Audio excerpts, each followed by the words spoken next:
Chapter 1 An Uncertain Scolding. The summer market was doomed from the start. Though the sun was still high in the sky, the market grounds had already grown desolate, and the scorching sunlight beneath the tent flags was searing his back.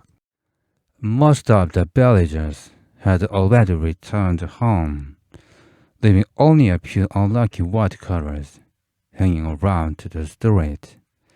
They were likely waiting to trade their goods for some kerosene or a small piece of fish, but it seemed unlikely they'd stick around much longer.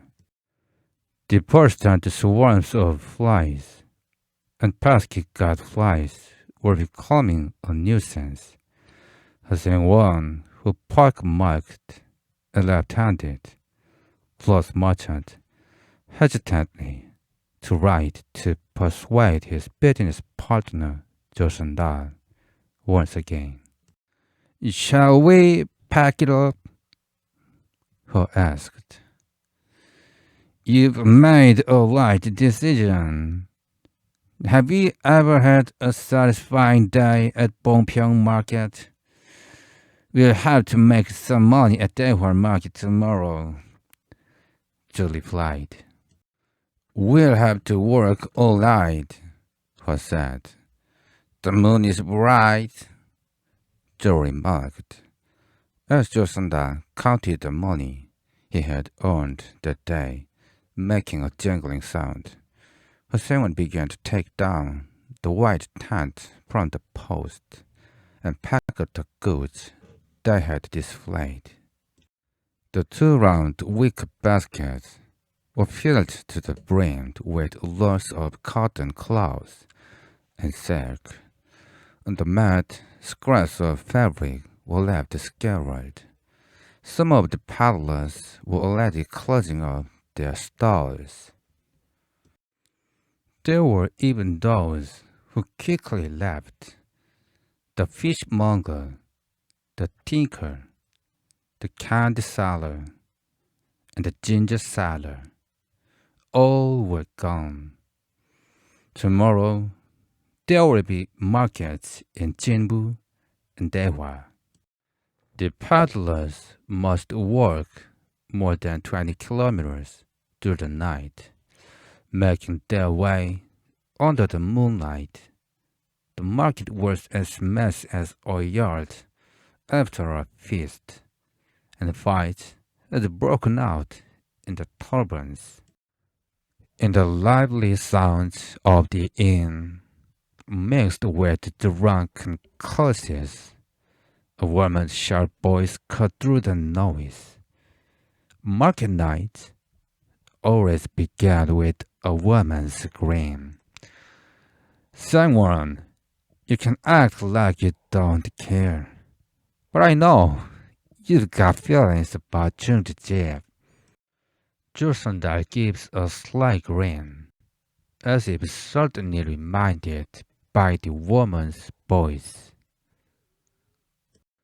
"It's like chasing something out of reach, competing with the younger ones who want to be easy," he said. "Not exactly. It's true, those guys aren't easy compared to us. But even so, Sang-won, I think you're more than capable of giving it a try. You know that young fellow, don't you?"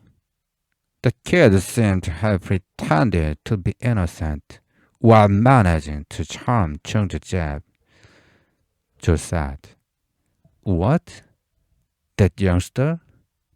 Did you win her over with something? I thought he was a straightforward guy," he said. "Who knows? Let's just stop thinking about it and just go. I'll treat you to a drink," Joe replied. He chased after something that didn't quite appeal to him. Sang-won had no real connection with women. He didn't have the confidence to approach them with his pock-marked face and timid nature. There had never been a woman who showed him affection, and his life had been lonely and twisted. Just thinking about the woman from Cheongja made his face flush with embarrassment. His legs trembled, and he was freeze in place. When he entered the Cheongja and saw Dongyi at the drinking table, for some reason he himself couldn't quite understand. A sudden surge of anger flared up inside him. He couldn't bear it any longer when he saw Dongyi, drunk with a flushed face, flirting with a woman. The boy seemed quite the troublemaker, and his behavior was disgraceful. A young brat, barely grown, drinking in the middle of the day, and messing around with a woman. He's just going around bringing shame to all the peddlers. That guy usually acts so shamelessly, but when he needs something, he pretended to be a proper merchant like us, thought Hyo-seok. As soon as he stood in front of Dongyi, frustration started to rise. When he met Dongyi's eyes, which seemed to say, "What's going on here?" Hyo-seok couldn't help but slap him across the face. Though Dongyi angrily stood up, Hyo-seok wasn't shaken at all and said everything he wanted to. "I don't know where you learned such rough manners, but you must have a father and mother, right? They'd be happy to see you like this, wouldn't they? You're a peddler, so act in a way that earns trust, instead of fooling around with a woman and laughing. Get out and clean up this mess," scolded Hyo-seok, directing his words at Dongyi. But as Hyo-seok watched him walk away without saying anything back, he started to feel sorry for him. They weren't that close yet, so he felt bad for scolding him too harshly. Who has the right to scold him like that? We are just drinking together, and even though he's young, there's no reason to treat him like a child, thought Hyo-seok. Cheongja pressed her lips together and poured the drinks roughly, seeming annoyed. But Joseon-da, saying, "That kind of tough treatment works well with young people," smoothed over the situation. "You've fallen for Cheongja, haven't you? Even so, you shouldn't get so angry at a young person like that," Joseon-da remarked from the side. Maybe because of all the commotion he had caused, Hyo-seok felt a bit proud of himself, and for some reason, he also wanted to get completely drunk, so he drank almost every cup handed to him. As he got more intoxicated, he found himself more curious about what would happen to Dongyi than thinking about the woman. Did I really think I could take the woman and even start a conversation with her? One following him was harshly scolding his own foolishness. That's why, when Donnie came running back, panting and urgently calling for him a little while later, he drew his cup aside and rushed out of Chungja. Sir, the donkey's broken its loaf, and it causing trouble, Donnie shouted. It's surely the work of those greedy scoundrels, someone said. The donkey was one thing, but it was Donnie's kind heart that truly moved him.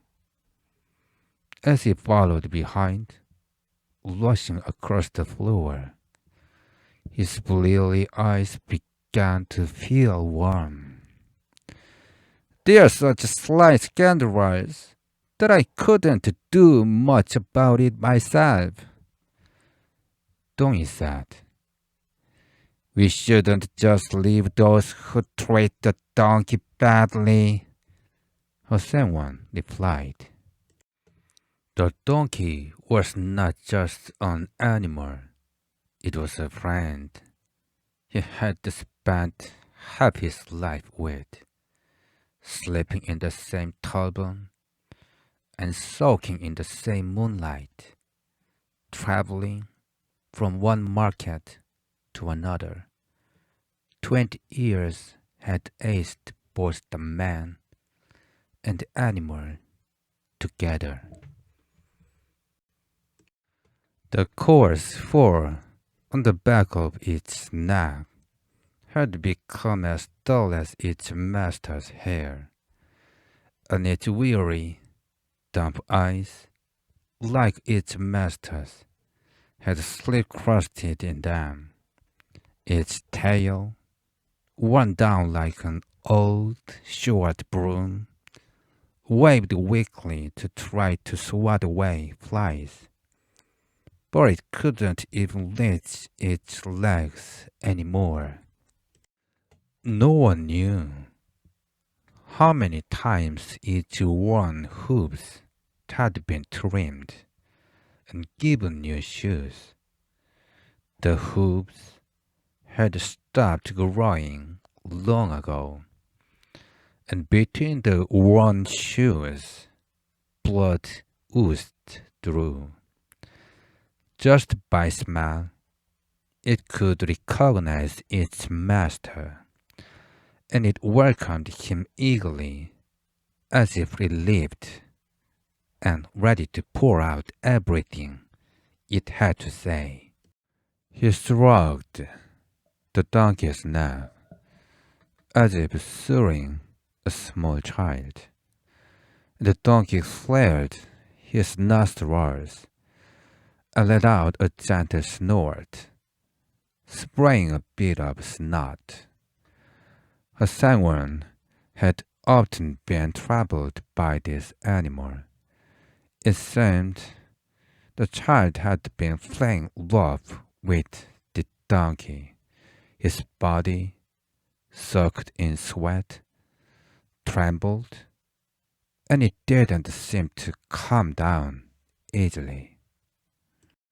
The bridle had come loose, and the saddle had fallen off. You little brat! Someone scolded, but the group had already scattered, leaving only a few children, who slowly backed away in fear of his scolding. It wasn't our fault.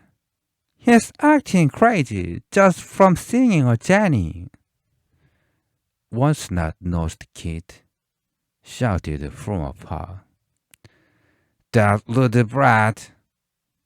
Someone shouted, but the boy wasn't backing down and shot back with another remark. When Kim Chom-ji's Johnny ran off, it was kicking up dirt, foaming at the mouth, and jumping around like a mad bull. It looked so funny. We just watched it. Look at its belly. The boy laughed loudly, turning away with a defiant tone. Watching the child speak, Kim Chamji's face grew hot. To shield the donkey's belly from all the curious eyes, he had no choice but to stand in front of it. Even in his old age, he is still going into heat over a female. That beast, the boy said. At the boy's laughter, someone hesitated, but finally, unable to hold back, he raised his whip and chased after the boy. Go ahead and try to catch me. A lefty trying to hit someone? The boy ran away, teasing him. The nimble boy dashed away, impossible to catch. As a left-hander, he couldn't even manage to scale off a single kid. In the end, he threw down the whip. The alcohol was kicking in, making his whole body feel unusually hot. Let's just leave. There's no end to dealing with those kids. The scams at the marketplace are more troublesome than adults, Josundar said. Josundar and Dongi first placed the saddles on their donkeys before beginning to load the packs. The sun had already sunk quite low in the sky. Chapter 2. A Fellow Traveler. Dongi, Josundar, and her Sangwon naturally found themselves traveling together to the next market. It had been 20 years since Sangwon started his life as a traveling peddler, and he really missed the Bongpyeong market day. He wandered to neighboring countries like Jeonju and Jecheon, and even roamed as far as the Yeongnam region. But aside from the occasional trip to Gangneung to restock goods, he spent his time traveling from beginning to end around the areas not far from Bongpyeong. Sangwon moved unfailingly from village to village, usually in time for the market day, which was generally held every 5 days. He would proudly say that Cheongju was his hometown, but it seemed he had never actually gone back to visit. The beautiful mountains and rivers along the paths from one market to another had become his true, beloved home.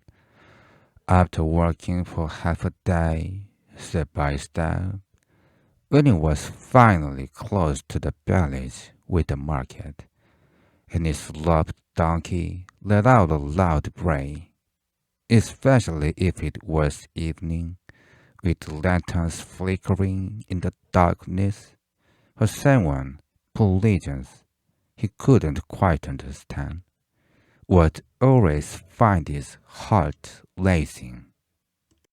In his younger days, he had managed to save up some money by working diligently, but one year, during the Baekjeong festival in town, he spent it all in 3 days, drinking freely and gambling. He almost had to sell his donkey, but with a heavy hold, he bit the bullet and held onto it, unable to let it go.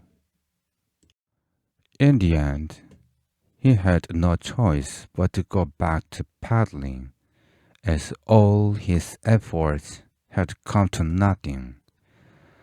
When he fled town to escape the debt collectors with his donkey, he had stopped by the roadside, overcome with relief that he hadn't had to sell it, and wept as he stroked its back. As he started to fall into debt, any chance of saving money slipped away, and he barely managed to make ends meet, moving from market to market. Though he would say he enjoyed himself without regret at the Baekjeong festival, he had never once gone on a date with a woman. Women were always cold and indifferent toward him. The thought of being destined to live his life without a wife saddened him. The one thing close to him was his one ever loyal donkey. Even so, it wasn't as if he'd never had a romantic encounter. There was one strange, unparalleled connection in his life, a single, peculiar romance. It happened in his younger days when he had just started going to Bongpyeong. But whenever he thought of it, he too felt that life was worth living. It was a night bright as day under the full moon. But I still have no idea how such a thing happened to me. Hyo-seok was about to bring up the story once again tonight. Ever since they had become friends, Jo-sung-dal had heard it so often that it had practically worn a hole in his ears. Even so, Jo-sung-dal didn't show any sign of boredom, and Hyo-seok began the story again, as if he hadn't told it several times before. A story like that suits a moonlit night, Hyo-seok said, glancing toward Jo-sung-dal, not out of any guilt for telling him the story too many times, but moved by the moonlight. Though slightly waning, the moon, just past the pool, cast a soft, satisfying glow.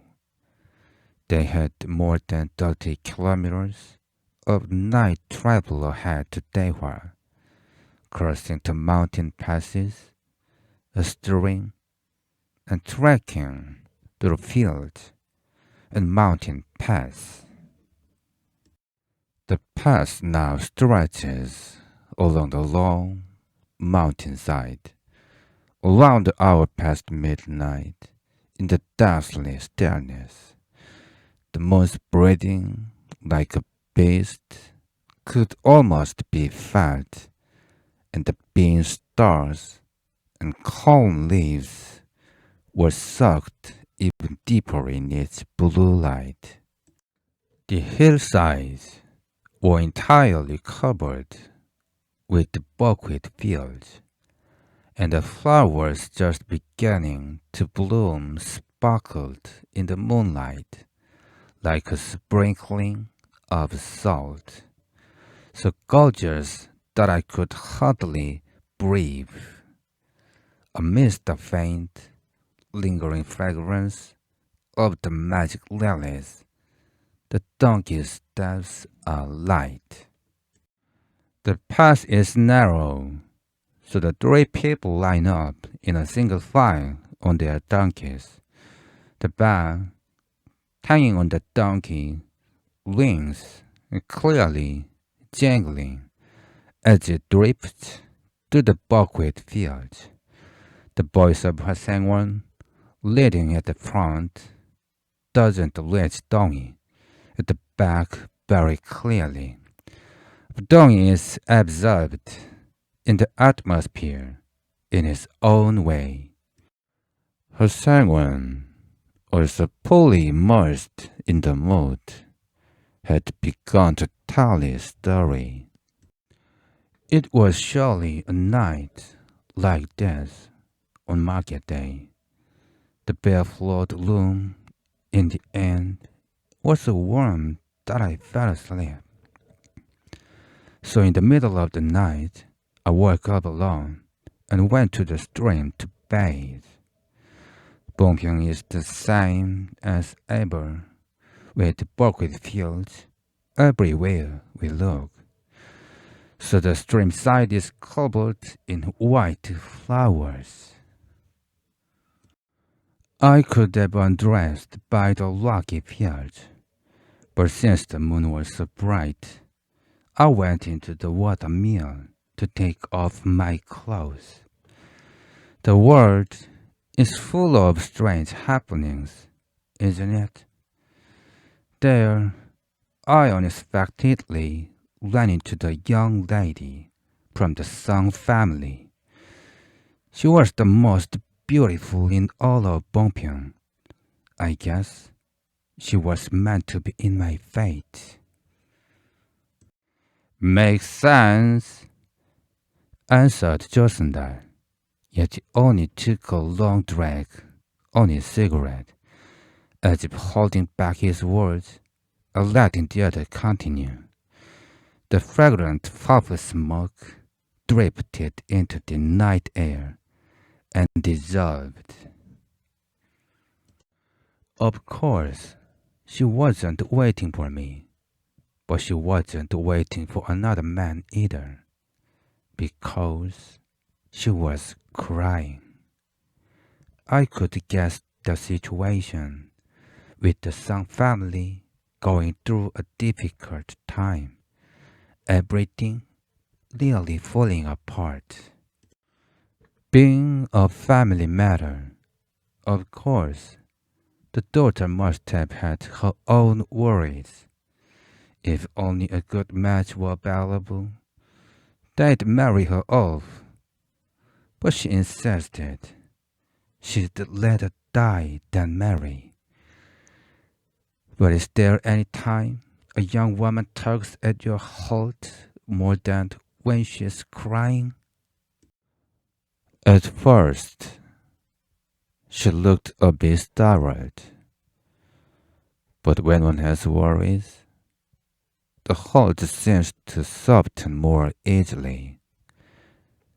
So we ended up talking somehow. Thinking back, it was a terrifying yet astonishing night. I heard she fled to Jachan or somewhere else the very next day. By the time the next market day came around, the whole household had already disappeared.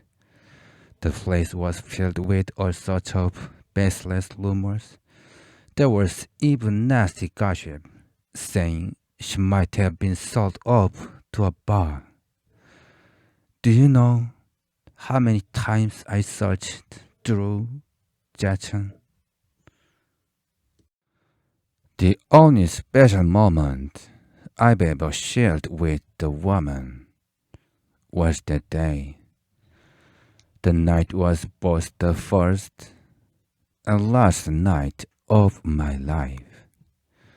Since then, with a faint hope, I kept returning to Bongpyeong Market, and it turned into half a lifetime. How could anyone possibly forget such a meaningful memory, even with half a lifetime gone by? Amid the quiet of the moonlit night, Hyo-seok's words floored, and Josundar softly slipped in with a word of agreement. You are really lucky. Something that perfect doesn't happen often. Usually, ordinary folks end up with a troublesome wife, have kids, and just add to their worries. Just thinking about it is enough to give me a headache. Still, isn't it just as hard to keep wandering around as a traveling merchant, even into old age? I'm planning to get this paddling work by fall. I'm thinking of opening a small store around there and bringing my family over. Working everywhere year round, whether it's cold or hot, is no easy task. Josandal said, if I ever met that young woman from the past, maybe I could live together with her. If that never happens, I keep working this road and watching that moon until I collapse. Hyo-seok replied. As they left the mountain pass, the road opened up wide. Dong-yi, who had been following at the very back, moved forward, and the donkeys lined up side by side. You are young, and this is the prime of your life, so of course, it's time for drinking and spending time with girls. It was my mistake back at Cheongjeje, so don't feel offended. Hyo-seok apologized. Oh, not at all. If anything, I feel embarrassed. Do you really think a woman would suit someone like me? Day and night, all I think about is my mother. Dong-yi replied. With Hyo-seok's apology, Dong-yi's resentment faded, and his tone softened. To be honest, the words father and mother felt like they were tearing my heart apart.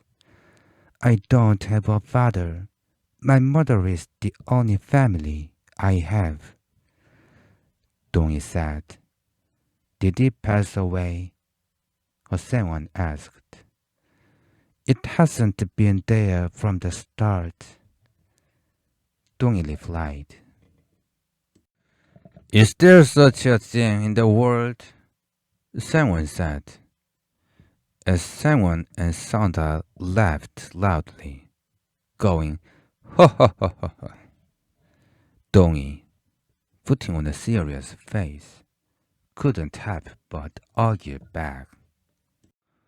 I'm embarrassed, so I didn't want to bring up this story. But it's true. My mother was kicked out of the house after giving birth to a child who wasn't even full-term in a remote village in Jecheon. It sounds ridiculous, but because of this, I've never even seen my father's face and don't know where he is. As they were talking, a hill appeared ahead, so the three of them dismounted from their donkeys. The slope was so steep that even opening their mouths was difficult, so they climbed in silence for a while. The donkey was asleep with the slightest movement. Out of breath, Hyo-seok had to stop and rest his legs several times. Each time he crossed the ridge, he was reminded of his age. He couldn't help but endlessly envy someone young like Dong-yi. Sweat had drenched his back completely. Chapter 3. The Lead. Beyond the hill was a stream. Since the white bridge washed away by the monsoon had yet to be rebuilt, they had to cross it almost undressed. They took up their pants, tied their belongings to their backs with straps, and carefully dipped their feet into the water, slowly starting to wade through it. If they had been an observer, they would have looked quite comical, being half naked. Though they had just been sweating, the night water was cold enough to pierce to the bone. Then, who actually laced you? Someone asked. My mother had no choice but to remarry and start a liquor business. My stepfather was always drunk and was practically a scoundrel. As I grew older and became more aware, I clashed with him more and more. How many days do you think there have been that I haven't been beaten up by him? My mother tried to stop him, but ended up getting hit or hurt. Naturally, the entire family situation was a complete mess. When I turned 18, I ran away from home and became a traveling peddler. Dongyi replied. Someone said, Dongyi, I thought you had lived an ordinary life. But after hearing about what you've been through, I see you've had a tough time. Though it was called a stream, parts of it were deep enough to reach their waists. The current was quite strong, and the stones underfoot were slippery, making it dangerous to cross the stream without caution. The donkeys and Josandal had already crossed quickly, but Dongyi had fallen far behind. As he stayed back to help Hyo-seok, Hyo-seok asked, Was your mother's hometown originally Jecheon? Not at all. She never told me clearly, but I did hear it was Bongpyeong. Dongyi replied. Bongpyeong? Then what's your father's family name? Hyo-seok asked. How would I know? I never heard that mentioned. Dongyi answered. Yes, I suppose so. Hyo-seok mumbled, blinking his blurring eyes. Suddenly he misstepped, stumbled wildly, and with nothing to grab onto, he toppled forward, plunging into the water with a loud splash. The more he waved his arms and tried to get up quickly, the less control he had over his balance. And by the time Dongyi lurched over, calling out, Hyo-seok had drifted a little downstream.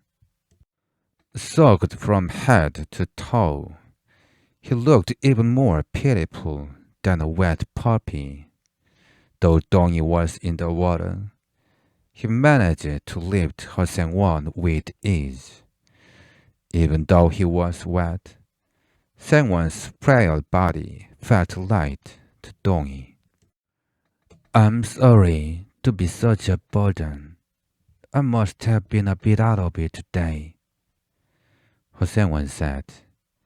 No need to worry, Dongyi replied. So, is your mother not looking for your father?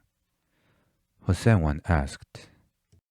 She always says She'd like to meet him just once.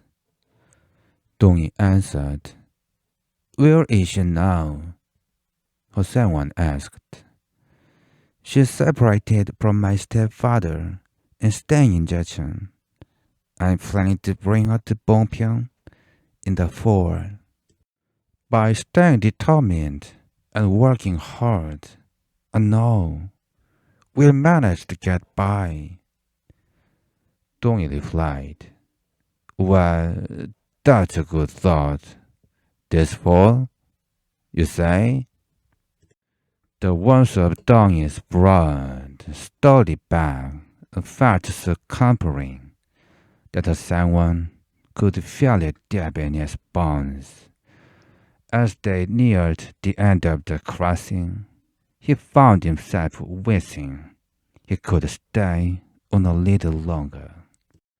What with all the mistakes today, Sang-won? Jo-sung-dal asked.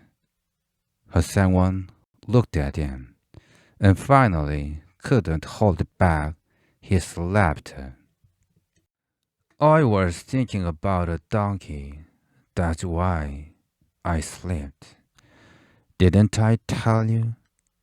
The scrappy donkey even had a little one with none other than the mayor from Gangnam in town.